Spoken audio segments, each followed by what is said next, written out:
Hey church, how's it going? Happy Thursday. Before we get started in what I want to say to you today, I just wanted to make it clear that I'm not a Ducks fan and didn't want you to get confused by the fact that I'm wearing a shirt that kind of looks like duck colors to make you think that I'm a Ducks fan, because I am most certainly not a Ducks fan. Understood? A few weeks ago I shared with you the idea of 8 to 15, and it comes from the word oikos, which is found several times in the New Testament. And no, it's not the yogurt. Oikos was the word that was used for home, house or household. Basically, it's an extended household. It was a dwelling that would include 3, sometimes 4 or more generations of family under one roof.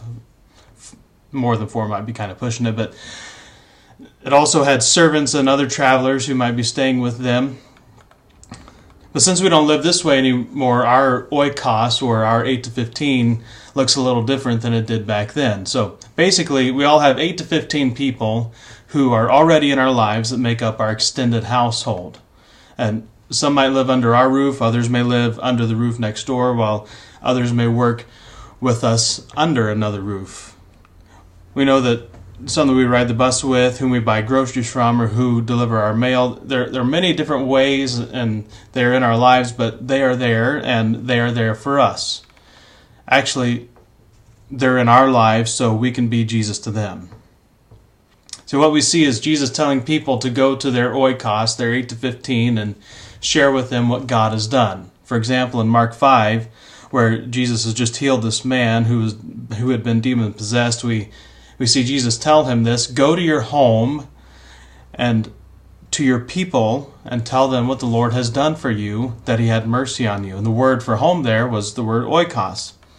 This is exactly what we're trying to do as a church, so that God has already put 8 to 15 people in our lives that we can be Jesus to. God has already put 8 to 15 people in our lives that we can go and tell what the Lord has done for us. In fact, at our church, we believe that this group of 8 to 15 is the big reason that we are here on this earth.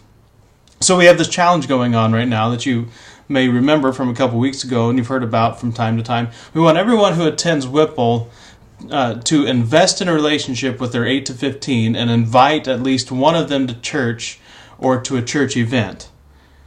Of course, our hope is that this will be a lifestyle for everyone. We desire to get to the point where every week we know that there are going to be 8 to 15ers in our midst. But starting now, we'd like to challenge you to invest and invite on or before September 8th. We have several events going on over the course of the summer that would be great entry points for someone in your 8 to 15. Whether that's the church picnic on August 11th, the opening of the man cave on August 31st, the block party on September 7th, or any one of our weekend services over the coming months, there's something you can invite one of your 8 to 15 to. You can invite them to come serve with you at the food pantry, or come help as you help at Laundry Love. If they like doing yard work, you can invite them to come help us on our church work day on June 29th.